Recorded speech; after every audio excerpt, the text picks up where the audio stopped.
Hello, hope you're well. This week what I wanted to talk to you about is valuers. Now, for those of you who've done my workshop, you may have realised or remembered that when it comes to your valuation reports, always make sure that you request that your valuer comes out to your property. What happens these days is that a lot of valuers just actually don't even come through your property, they just drive past, so they'll basically have a look what the external facade looks like. They will go back to their office, they'll jump on tools like RFP data, and they'll get an automatic valuation report. Now, I want to share with you a little experience that I encountered last week because it may be something that you have to deal with in the future. And as you know, I'm very open in terms of sharing my experiences with what does work for me and what doesn't work for me. So just to give you an idea, I was revaluing 2 properties out of my portfolio for the purposes of buying some more unrenovated properties that are coming on the market. Now, the valuer on one particular property, one of the properties is worth around 2.1 million, and the valuation came back in at 1.65 million. One of the other properties is of a similar figure, again low 2 millions, and that one came back at 1.85 million. So I was basically refinancing just 2 properties.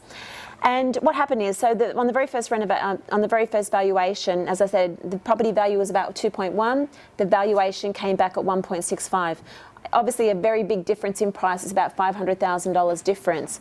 Now, I jumped back on the phone to my financier. I said to him, why is the valuation came in so low? And he said, well, that's just what price properties are being valued at the moment in the market. The market's dropped, blah, blah, blah, blah. All the sort of typical excuses you hear. And I said, look, I've got solid evidence, to say that this property is worth substantially more than what it's been valued. I believe that the valuation was incorrect. Anyway, they pretty much said, no, it is what it is, and valuation can't be changed. Anyway, so I requested a copy of the valuation from the financier.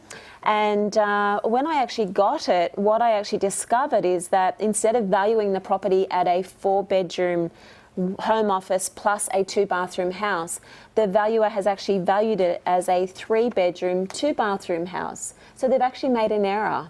They've actually not been comparing apples to apples. In my target suburb, an extra bedroom is worth a couple of $100,000 in value.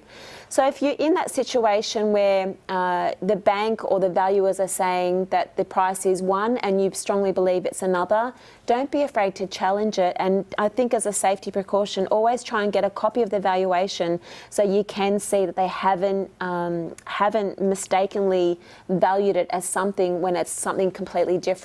In fact, on the 2 valuations that I got done last week, on both valuations, they incorrectly specified the number of bedrooms. So I hope this little tip helps you. If you've got any questions, please don't hesitate to give our office a call. See you next week, guys.